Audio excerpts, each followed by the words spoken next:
ஏ சொக்க தங்கம் நீதான், ஏ சொத்து சொகம் நீதான், கட்டாயமா கல்யாணம் நான் பண்ணிக்கிறேன் அம்மா.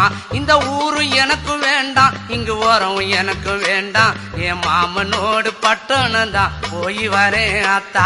இந்த ஊரு எனக்கு வேண்டாம், இங்கு ஓரம் எனக்கு வேண்டாம், என் மாமனோடு பட்டணம் தான் போய் வரேன் அத்தா.